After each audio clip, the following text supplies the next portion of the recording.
नमस्कार दर्शकों, मैं अक्सा वहीद अंसारी और आप देख रहे हैं MNS न्यूज। स्वागत है आप सभी का एक ऐसे प्रोग्राम में जहां हम देखेंगे देश में चल रहे हालातों को। जी हाँ, स्वागत है आप सभी का एक बार फिर से देश की दशा और दिशा कार्यक्रम में। तो आइए देखते हैं क्या है आज देश में चर्चा का विषय।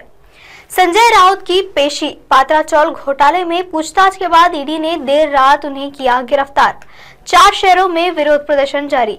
महाराष्ट्र के पात्रा चौल घोटाले में आरोपी शिवसेना सांसद संजय राउत की मेडिकल के बाद PMLA कोर्ट में पेशी होगी। प्रदर्शनकारियों को देखते हुए सुरक्षा के कड़े इंतजाम किए गए हैं। कोर्ट परिसर के आसपास 200 पुलिस कर्मियों को लगाया गया है। इसके अलावा ईडी ऑफिस के बाहर 100 और जज हॉस्पिटल के बाहर 50 पुलिस कर्मियों को तैनात किया गया है। प्रवर्तन निदेशालय यानी ईडी ने मनी लॉन्ड्रिंग के आरोप में देर रात 12 बजे गिरफ्तार किया था। बुधवार को 6.5 घंटे की पूछताछ के बाद ईडी की ओर से एक एक्शन लिया गया।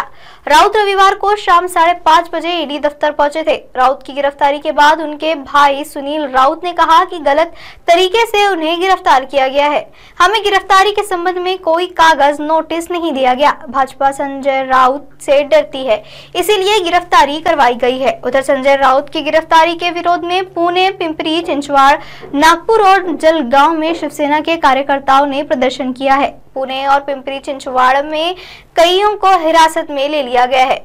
उद्धव ठाकरे ने पार्टी के पदाधिकारियों और नेताओं की मातोश्री पर एक बैठक बुलाई है। ईडी के ऊपर निदेश सतवर्त कुमार ने ही कल यानी रविवार को संजय राउत के अरेस्ट मेमो पर सिग्नेचर किया था और आज ईडी रिमांड के बाद सतवर्त 4 अन्य अधिकारियों की टीम के साथ राउत के आगे की पूछताछ करेंगे।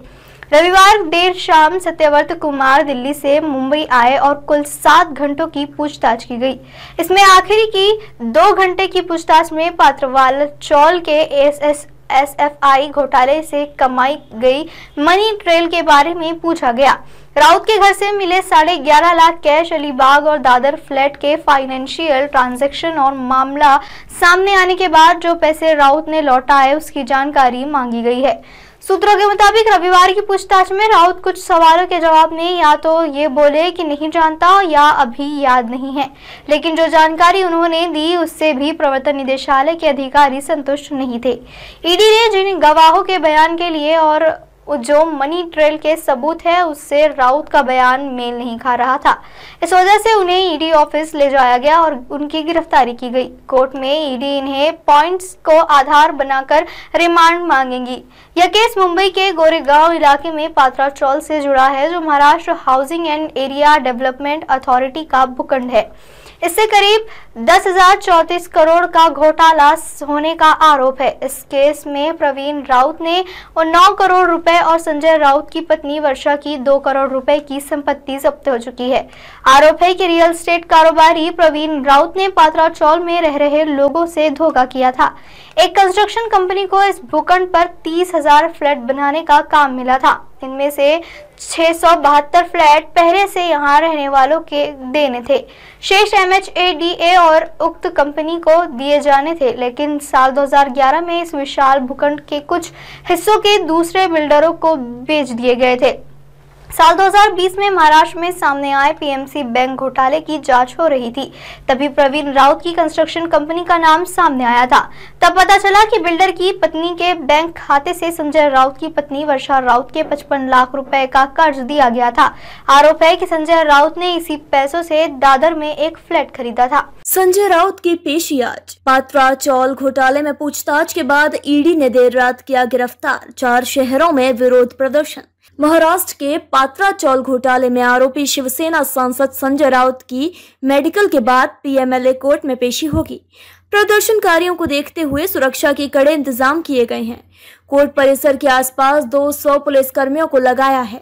इसके अलावा ईडी ऑफिस के बाहर 100 और JJ हॉस्पिटल के बाहर 50 पुलिस कर्मियों को तैनात किया गया है। प्रवर्तन निदेशालय ईडी ने मनी लॉन्ड्रिंग के आरोप में देर रात 12 बजे गिरफ्तार किया था। बुधवार को 6.5 घंटे की पूछताछ के बाद ईडी की ओर से यह एक्शन लिया गया। राउत रविवार को शाम 5:30 बजे ईडी दफ्तर पहुंचे थे। राउत की गिरफ्तारी के बाद उनके भाई सुनील राउत ने कहा कि गलत तरीके से उन्हें गिरफ्तार किया गया है। हमें गिरफ्तारी के संबंध में कोई कागज नहीं दिया गया है। भाजपा संजय राउत से डरती है, इसलिए गिरफ्तारी करवाई गई है। उधर संजय राउत की गिरफ्तारी के विरोध में पुणे, पिंपरी चिंचवाड़, नागपुर और जलगांव में शिवसेना के कार्यकर्ताओं ने प्रदर्शन किया है। पुणे और पिंपरी चिंचवाड़ में कईयों को हिरासत में लिया गया है। उद्धव ठाकरे ने पार्टी के पदाधिकारियों और नेताओं की मातोश्री पर एक बैठक बुलाई है। ईडी के अपर निदेशक सत्यव्रत कुमार ने ही कल यानी रविवार को संजय राउत के अरेस्ट मेमो पर सिग्नेचर किया था और आज ईडी रिमांड के बाद सत्यव्रत 4 अन्य अधिकारियों की टीम के साथ राउत से आगे की पूछताछ करेंगे। रविवार देर शाम सत्यव्रत कुमार दिल्ली से मुंबई आए और कुल 7 घंटों की पूछताछ की। इसमें आखिरी की 2 घंटे की पूछताछ में पत्रवाला चौल के FSI घोटाले से कमाई गई मनी ट्रेल के बारे में पूछा। राउत के घर से मिले 11.5 लाख कैश, अलीबाग और दादर फ्लैट के फाइनेंशियल ट्रांजैक्शन और मामला सामने आने के बाद जो पैसे राउत ने लौटाए उसकी जानकारी मांगी।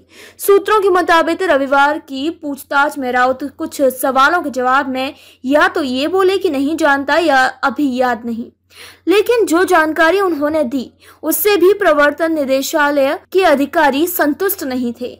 ईडी ने जिन गवाहों के बयान लिए हैं और जो मनी ट्रेल के सबूत हैं उससे राउत का बयान मेल नहीं खा रहा था।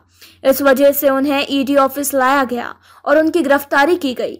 कोर्ट में ईडी इन्हीं पॉइंट्स को आधार बनाकर रिमांड मांगेगी। यह केस मुंबई के गोरेगांव इलाके में पात्रा चौल से जुड़ा है, जो Maharashtra housing and area development authority का भूखंड है। इसमें करीब 1034 करोड़ का घोटाला होने का आरोप है। इस केस में प्रवीण राउत की 9 करोड़ रुपए और संजय राउत की पत्नी वर्षा की 2 करोड़ रुपए की संपत्ति जब्त हो चुकी है। आरोप है कि रियल एस्टेट कारोबारी प्रवीण राउत ने पात्रा चौल में रह रहे लोगों से धोखा किया। एक कंस्ट्रक्शन कंपनी को इस भूखंड पर 3000 फ्लैट बनाने का काम मिला था। इनमें से 672 फ्लैट पहले से यहां रहने वालों को देने थे। शेष MHADA और उक्त कंपनी को दिए जाने थे, लेकिन साल 2011 में इस विशाल भूखंड के कुछ हिस्सों को दूसरे बिल्डरों को बेच दिया गया था। 2020 में महाराष्ट्र में सामने आए PMC बैंक घोटाले की जांच हो रही थी। तभी प्रवीण राउत की कंस्ट्रक्शन कंपनी का नाम सामने आया था। तब पता चला कि बिल्डर की पत्नी के बैंक खाते से संजय राउत की पत्नी वर्षा राउत को 55 लाख रुपए का कर्ज दिया गया था। आरोप है कि संजय राउत ने इसी पैसों से दादर में एक फ्लैट खरीदा था। तो देखा दर्शकों आपने, महाराष्ट्र की सत्ता की सराह एक बार फिर से उछाल मार रही है। आगे क्या होगा ये देखने के लिए देखते रहे देश की दशा और दिशा और जुड़े रहे MNS न्यूज के साथ, क्योंकि सच जरूरी है। नमस्कार।